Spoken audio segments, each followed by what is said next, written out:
Rudal BrahMos kini muncul sebagai senjata alternatif bagi negara-negara Asia Tenggara yang terlibat sengketa wilayah dengan China. Setelah Filipina mempersenjatai dirinya dengan rudal BrahMos berbasis pantai ketika meningkatnya permusuhannya dengan China, negara-negara lain di kawasan ini pun dilaporkan juga melirik versi rudal jelajah supersonik BrahMos yang diluncurkan dari udara, terutama bagi negara-negara ASEAN yang menerbangkan jet tempur asal Rusia Sukhoi Su-30. BrahMos adalah modifikasi dari rudal anti kapal era Soviet Onik yang dikembangkan oleh Biro Desain Routov pada akhir tahun 1980-an. Peluncuran uji coba pertama BrahMos dilakukan pada tanggal 12 Juni tahun 2001 di India, dan selanjutnya rudal tersebut mulai diproduksi di perusahaan di kedua negara. Rudal BrahMos dapat terbang dengan kecepatan 3 kali kecepatan suara ketika diluncurkan dari udara oleh pesawat tempur Sukhoi yang memiliki radius tempur hingga 1.500 km. Ditambah dengan jangkauan rudal BrahMos yang diperpanjang sejauh 450 km, maka kombinasi keduanya menjadi paket mematikan yang mampu mengirimkan senjata pada jarak yang sangat jauh. Seperti yang kita ketahui, Malaysia, Indonesia, dan Vietnam adalah negara ASEAN yang menerbangkan jet tempur Sukhoi sebagai bagian dari angkatan udaranya. Menariknya, perwakilan BrahMos pada pameran Defense Service Asia 2024 yang baru-baru ini diadakan di Kuala Lumpur juga mengatakan jika mereka telah menawarkan rudal jelajahnya ke 3 negara tersebut, sehingga kemungkinan besar rudal itu bisa didatangkan jika memang dibutuhkan. Apalagi Malaysia dan Indonesia terlihat telah menunjukkan minat khusus pada BrahMos. Pihak BrahMos mengatakan jika perusahaannya sedang dalam diskusi lanjutan dengan Indonesia mengenai kesepakatan senilai 200 juta hingga 350 juta US dollar, di mana mereka telah menawarkan untuk memasok rudal berbasis darat dan versi yang dapat diluncurkan dari kapal.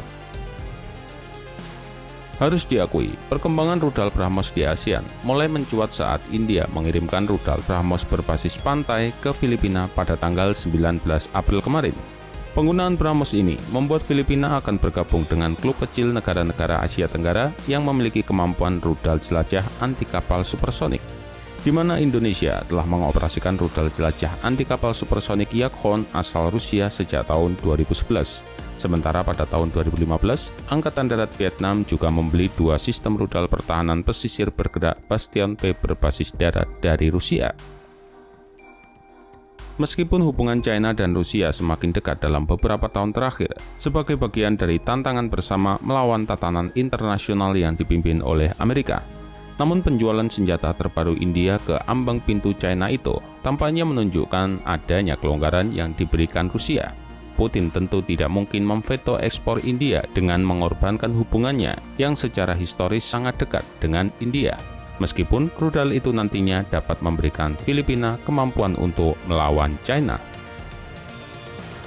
Dalam dekade terakhir, China telah menegaskan kendali yang lebih besar atas perairan Laut China Selatan. Mereka telah memperluas kehadiran militernya dengan membangun dan memperkuat pos-pos terdepan dan lapangan terbang di wilayah ini. China bahkan tak segan-segan melakukan tindakan keras seperti pada nelayan Filipina. Namun Filipina kini mulai memiliki perlawanan yang lebih kuat terhadap klaim teritorial China menggunakan rudal barunya.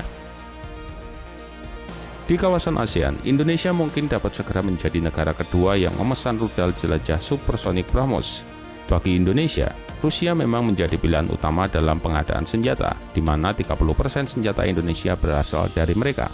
Namun reputasi Rusia sebagai pemasok senjata diliputi ketidakpastian oleh perang yang sedang berlangsung di Ukraina, dan juga adanya sanksi dari Amerika.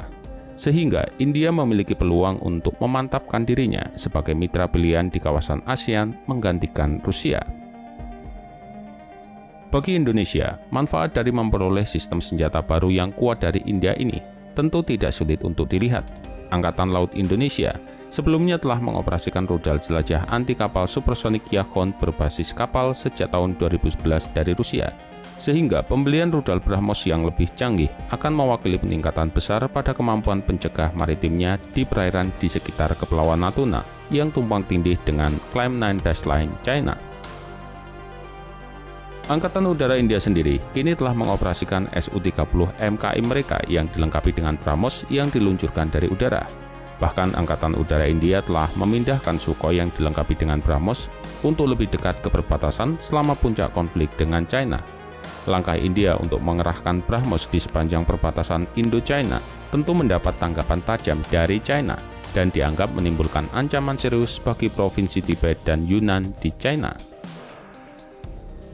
Rudal BrahMos sendiri kini telah menjadi senjata serang konvensional utama bagi Angkatan Bersenjata India. Angkatan Darat India telah mengerahkan rudal versi darat di sepanjang perbatasannya dengan China. Kapal-kapal perang India juga telah dilengkapi dengan sistem peluncuran vertikal untuk rudal tersebut. Secara teknis, BrahMos adalah rudal jelajah supersonik bertenaga ramjet dengan pendorong propolan padat yang dapat diluncurkan dari tabung darat, kapal selam, kapal permukaan, dan juga pesawat terbang. Ia memang bisa terbang dengan kecepatan antara Mach 2,8 hingga Mach 3, tetapi masih ada rencana untuk ditingkatkan hingga kecepatan Mach 5 untuk varian hypersonic. Salah satu fitur khusus BrahMos adalah kemampuannya untuk terbang sangat dekat dengan permukaan guna menghindari sistem pertahanan rudal musuh. Bahkan selama fase terminal, rudal tersebut bisa terbang serendah 10 meter dari permukaan.